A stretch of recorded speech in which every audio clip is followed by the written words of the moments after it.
Why is Mohamed Salah signing for Trabzonspor, the fourth biggest club in Turkey? Football clubs these days have got pretty good at what you might call the teaser, social media post. A picture, a clip, or sometimes just an emoji that trails a big announcement. Usually in a way that's just obscure enough to not explicitly say what the announcement is, but obvious enough that most fans can figure it out. Advertisement Trabzonspor's latest iteration, posted at about 11:03 p.m. Turkish time on Tuesday evening, was towards the less subtle end of that scale. It was a 17-second, AI-generated clip of a pyramid, with green trees growing around it, that was revealed to be overlooking their Papara Park Stadium, accompanied by a crown emoji. Always believing crown pic, Twitter, com/3season4wd5i Trabzonspor, at Trabzonspor. August 4, 2026, shortly afterwards came the announcement. After weeks of uncertainty about his future, and a few days of scarcely believable talk that Trabzonspor were in negotiations, the club confirmed that Mohamed Salah, the Premier League's leading foreign goalscorer who left Liverpool at the end of last season, was on his way to sign. Then I found Lulu Talks tea and everything shifted. Once I started drinking it, my mornings were ruined in the sense that they'd never be the same again. I began waking up feeling rested and energized, something I hadn't experienced in years. My new routine? Just 1 cup of Lulu Talks in the morning. On top of that, my menopause symptoms have eased significantly. I finally feel like myself again, strong, confident, and like a woman who's ready to take on the day. Curious what makes it different? Scan the QR code now or visit grabdeal.us/8. Their X account even confirmed what time Salah would be arriving at Istanbul's Ataturk airport, the sort of thing that would be insane anywhere other than Turkey. This is, after all, a country in which there's a saying that people think titles are won at the airport, which is to say, by glamorous foreign signings. You could follow Salah's progress live on the Trabzonspor YouTube channel, as long as you signed up to their premium service, of course. The 34-year-old was mobbed as he arrived in Istanbul, shortly before traveling on to Trabzon, a more modestly sized city about 700 miles along Turkey's northern coast.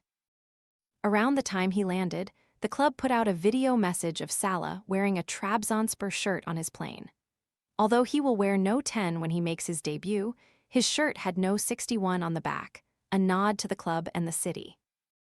61 is a number of huge significance to the people of Trabzon. It's the postal code, car number plates begin with it, and people have been known to pay extra to get a phone number with 61 in it. It has become a badge of identity for a city that has long existed in the shadow of the big metropolises, not just Istanbul, but Ankara and Izmir too. Advertisement: he will sign a 2-year deal, having turned down interest from a variety of clubs, including some in the United States and Saudi Arabia. As The Athletic reported in July, Sporting Kansas City, whose owner, Peter Malloch, is the son of Egyptian immigrants, were the most prominent of the Major League Soccer teams interested in Salah.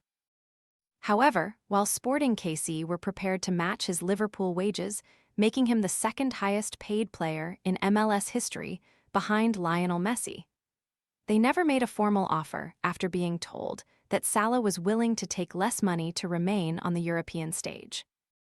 Another assumption was that Salah would go to Saudi Arabia after leaving Liverpool.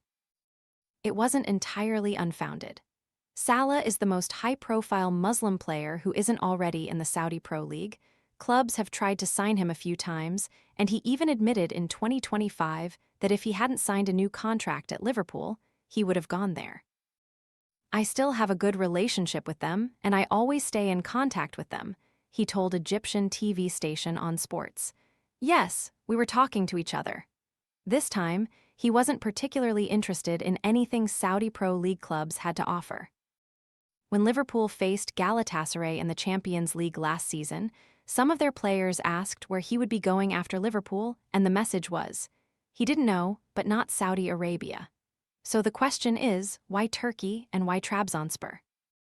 It might seem like a strange move.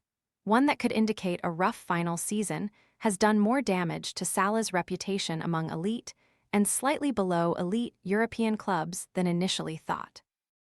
Remember, he had a year remaining on his contract at Anfield. If he had known that the options were so relatively limited, might he have stuck it out and stayed with Liverpool?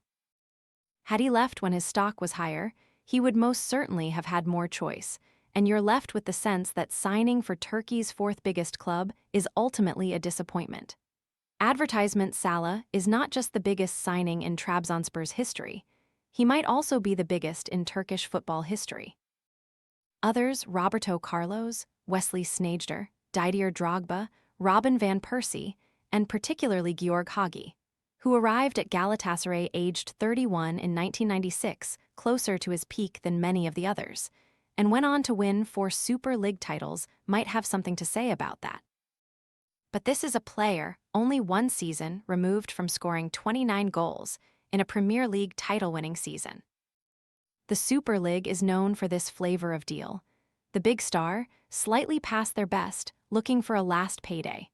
It has, historically, struck a decent balance for a player no longer good enough for the Big 5 European leagues. The standard is lower, but the money is still good.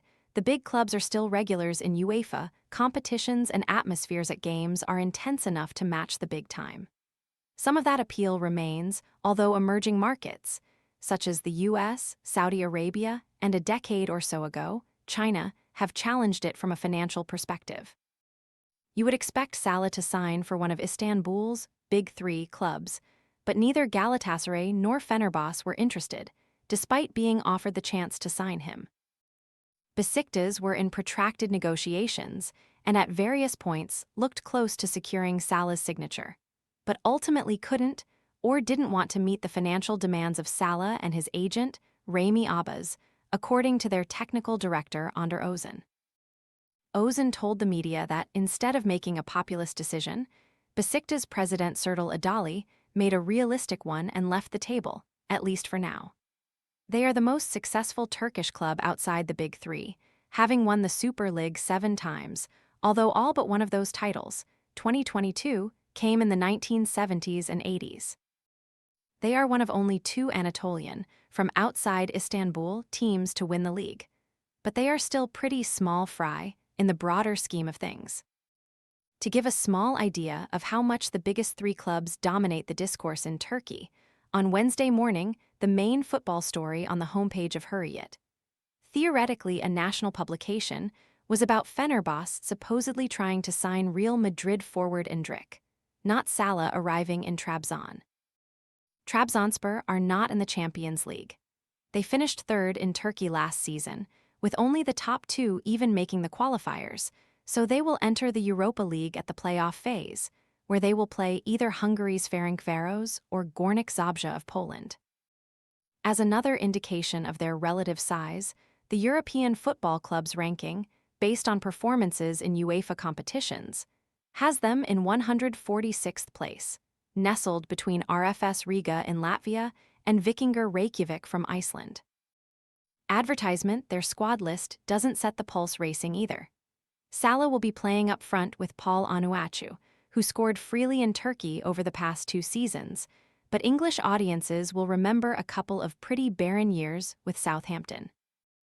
Andre Onana has signed on for another loan from Manchester United, while they also have 2 members of the Cape Verde side that captivated the World Cup, Wagner Pina and Sidney Lopes-Cabral, the scorer of that screamer against Argentina.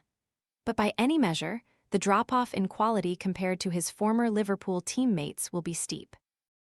The reality is that Turkey would appear to be the only European country with clubs willing to meet his financial demands, and with the Big 3 out of the picture, Trabzonspor are the next in line. He will reportedly be paid a salary of €17 million, £14 and 5 pence M, $19.6 million, with a €5 million bonus and a significant cut of his shirt sales. Mohamed Salah, sponsorumuz Isibadem Maslek Hastenessend, at Isibadem Saglik Contralunden Gesti.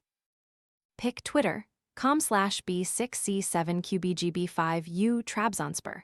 At Trabzonspor, August 5, 2026, the relative tranquility of Trabzon, in comparison to Istanbul at least, and its surrounding area may have appealed, as he enjoyed a relatively quiet life in the countryside while playing for Liverpool. He is also moving to a broadly Muslim country.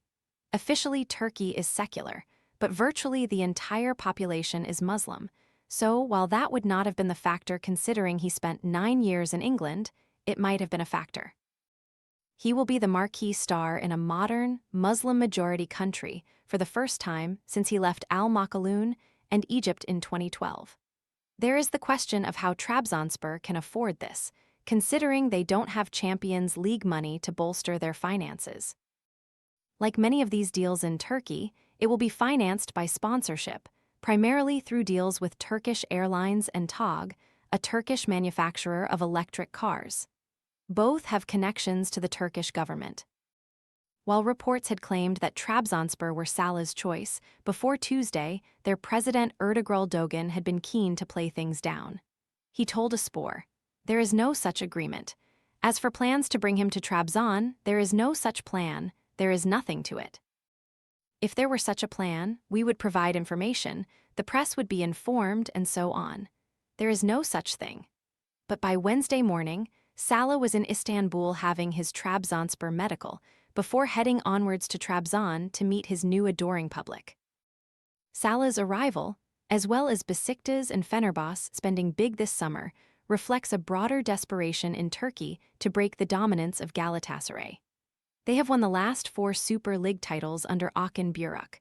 Nobody has ever won 5 in a row, and the rest are especially keen to stop that happening.